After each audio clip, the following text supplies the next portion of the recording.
we do have some content to watch. Sword Art Online Fractured Daydream, the Fatal Bullet successor we've been asking for. So those guys who follow the channel know I love Fatal Bullet. I did. I was a very big Fatal Bullet fan. So if this is truly similar to Fatal Bullet, you got me. I'm in. I will say, one thing I did like a lot about Fatal Bullet was the created character. It was the CAC and also the partner CAC. You had two created characters. That was super cool with Fatal Bullet. And they interacted with the cast. I loved it. So, don't know if this has that, but we'll see.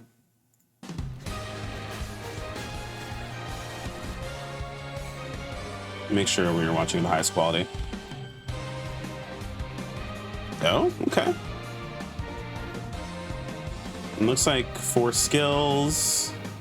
There seems to be a dark cloud that hangs over the video game adaptations of popular anime and manga. Fans of these games typically play them knowing there's a chance you'll have to make some exceptions regarding system depth or replayability. The Sword Art Fans of these games usually play them knowing that at some point they're probably going to be ass.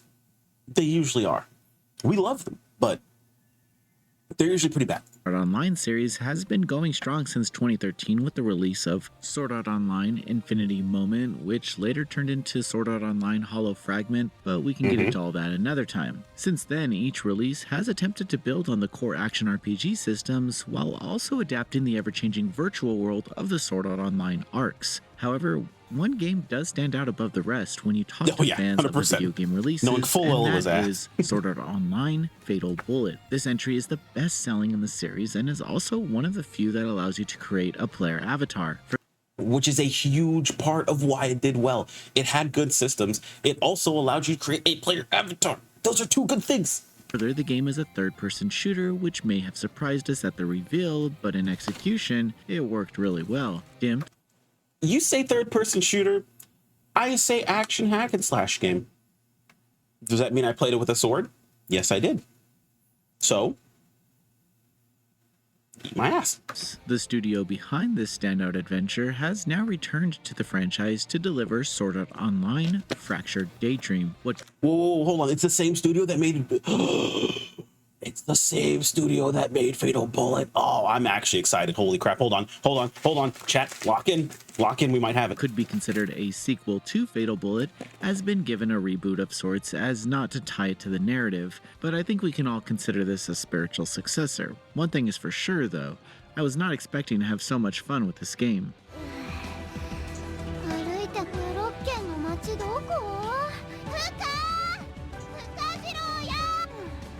Wait, hold on. What did that say? Preview on PS5, release date October 4th. Wait, hold on. Is it on PC, chat? Please tell me it's on PC. Please don't tell me it's just on PS4 and PS5. Please don't tell me it's just on PS5. I don't want to buy a PS5, chat. Please let it be on PC.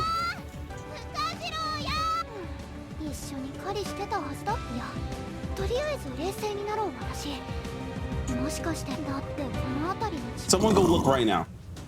It will come later. No! What now?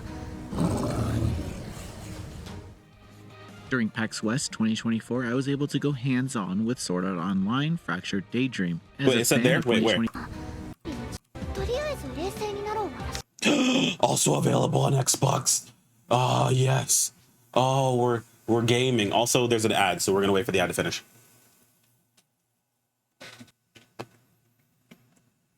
Chat, we might be eating good with us. We might be eating good.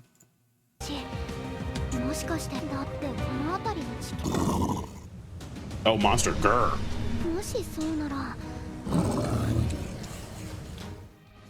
During PAX West 2024, I was able to go hands-on with Sword Art Online Fractured Daydream. As a fan of this series, I know to ease my expectations, at least to avoid any unnecessary sense of disappointment. However, that's really sad as Sword Art Online fans that we have to think about these things. As a fan of the series, I need to ease my so I avoid disappointment. It's so fucking sad. Something surprised me after 5 minutes of playing. This game is super good. From the moment I picked up the controller, I was racing through the open field, taking down field enemies, and running towards an icon on a map just for some new treasure. After reaching a checkpoint, my party was unlocked, and I could even play as a few other characters. Let me just be clear, I don't think the trailers for Fractured Daydream do this gameplay any justice. The controls of this action shooter are insanely tight, with access to special skills and actions only a button press away. Everything was easy to understand on a basic level, but the Bandai representative also walked me through some of the more complex combos that can be set up against boss enemies. Further, the approach to combat depends on your controlled character. Given that each character has a unique loadout and moveset, there's a lot of depth to how you approach enemies, and defeating them felt even more satisfying because of it. Sword Art Online Fractured Daydream is preparing for an open network test across all platforms on September 20th, and I urge you to participate and see this game for yourself. And if I haven't sold you already, the character animations are pretty freaking adorable. But now that I hear myself saying that out loud, I might just be referring to Lynn. Regardless, it seems like you're probably just talking about Lynn. A lot of people really liked Lynn, honestly. A lot of SAO fans that hated like some of the stuff that came later that was really bad. Everyone was a really big fan of GGO. Riding this entry off, but you'll be missing out if you do. There's the possibility to really make this online mode packed with other players to go on missions and hang out in this virtual space. If you're afraid the game lacked quality in any way, well, you'd be mistaken. You can expect a formal preview after we get more time with the game during the network test, but in the meantime, be sure to check out our gameplay and see for yourself what this new adventure is promising. Sword Art Online Fractured Daydream. I'm going to avoid trying to hyperanalyze everything. I'm going to let this roll. Xbox Series and we're going PC to hyperanalyze it afterwards. 2024. Now, enjoy some gameplay. Oh, it's just gameplay. Okay. The map looks a little bare, unfortunately, but it's not bad.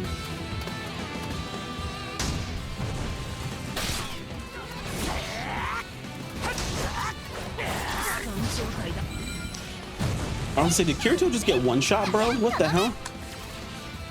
Oh, the dash looks good. Hold on. We have a block. I'm here for this.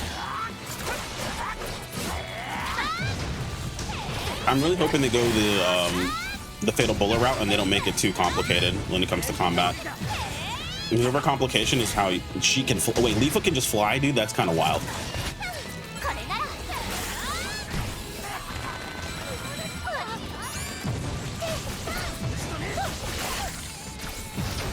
I thought everyone hated GGO just like they hated the second half of the first season. SAO? No. People like the GGO. Well, people liked the GGO world. And they really liked Lynn. Or Leland. Or Lynn. Lynn is her name.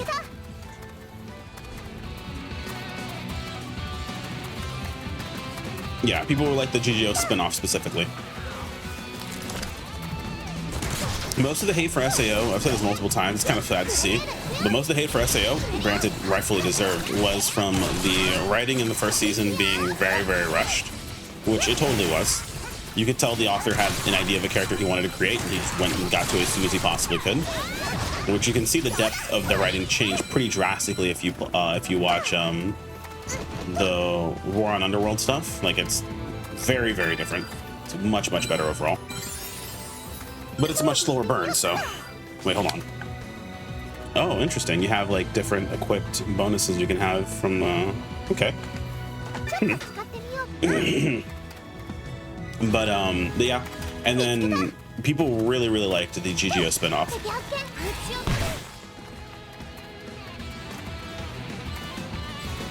The Kirito hates stupid, man.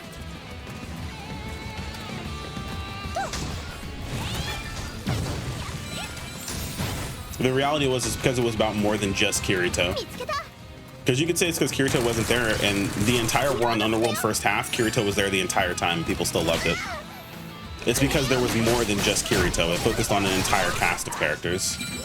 It was a lot more diversified overall. And to be fair, by the time we got to the end of War on Underworld, people were like, yo, when is Kirito going to show up? This dude is taking forever.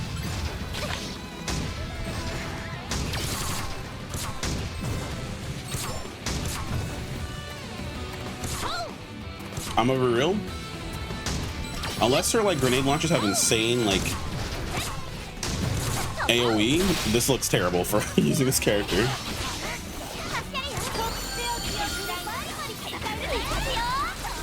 Yeah, second half, first season, sucked ass.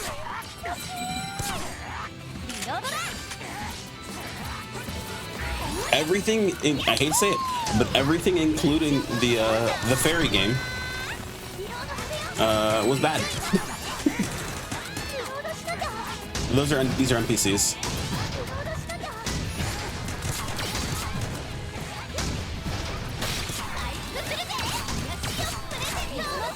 Oh, she's at support.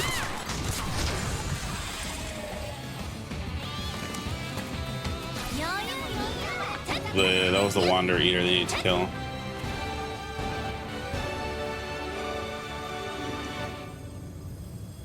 Fairy game, yep, everything including the fairy game was pretty garbage. I feel bad for Klein, dude.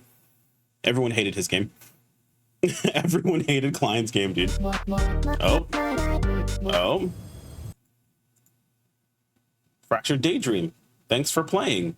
Thank you for also confirming Shion, Yu-Gi-Oh, as well as Alice. Gotta love it. That looks really, really good. That looks really cool. I'm actually very excited. Klein had a game. Klein's main game was the fairy game. It wasn't like his own game. It was just like the main game that he played.